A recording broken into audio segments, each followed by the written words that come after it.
Hello guys, good day po sa ating lahat. Update po tayo sa ating mga fry. Ngayong araw, 7 days old na po sila. Kung makikita nyo po, may dumi po ang ating tank. Maya maya po, ililinisin ko na po yan. And dumating na din po yung ating in-order na Chulpex. And maya maya po, iti-treat ko po yan para bukas pwede ko na po ulit ipakain sa ating mga alaga. Ngayong araw din po, isi-share ko po sa inyo kung paano ko po tinitest ang ating water parameters. Yung sa akin po, ngayon pa lamang po ako magsisimulang mag-test ng ating water sa ating tank. Sa mga baguhan po or nagsisimula pa lamang po sa hatchery, ina-advise ko po sa inyo na magsimula na po kayong mag-test ng inyong tubig pagkatapos po ng unang pakain ng inyong fry.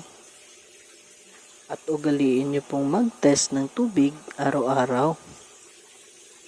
So, ang una ko pong ituturo muna sa inyo kung paano ko po kukunin or iti-test yung ammonia. Sa pagtitest po, ito po ang ating mga gagamitin.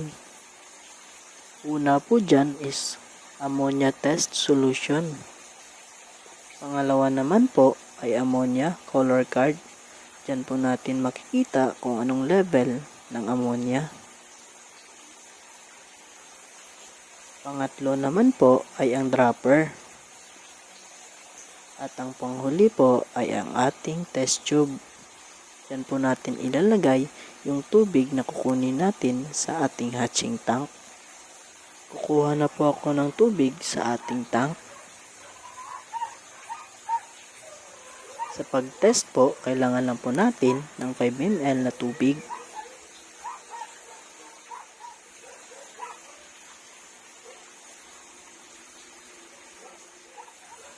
Lagyan po natin ng 8 drops ng solution number 1.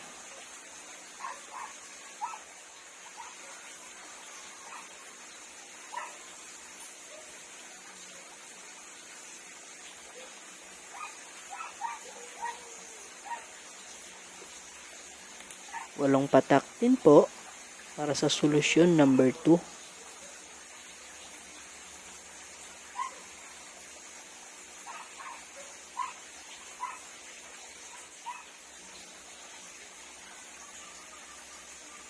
Takpan lamang po ito at haluing mabuti.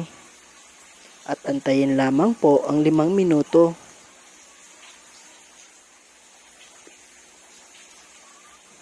After 5 minutes, makikita na po natin kung anong level ng ammonia. Kung makikita nyo po, color yellow po ang ating test tube. Ibig sabihin po, 0 ppm or parts per million ang ating tubig. Kaya safe na safe po ang ating mga alaga.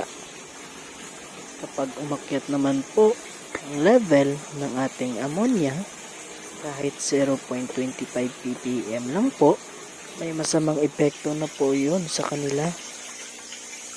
Kaya mas maganda pong palaging malinis ang ating tank. At ugaliin po natin na maglinis araw-araw. Sa susunod na video, ituturo ko po sa inyo ang iba pang water parameters. Yun lamang po at maraming salamat.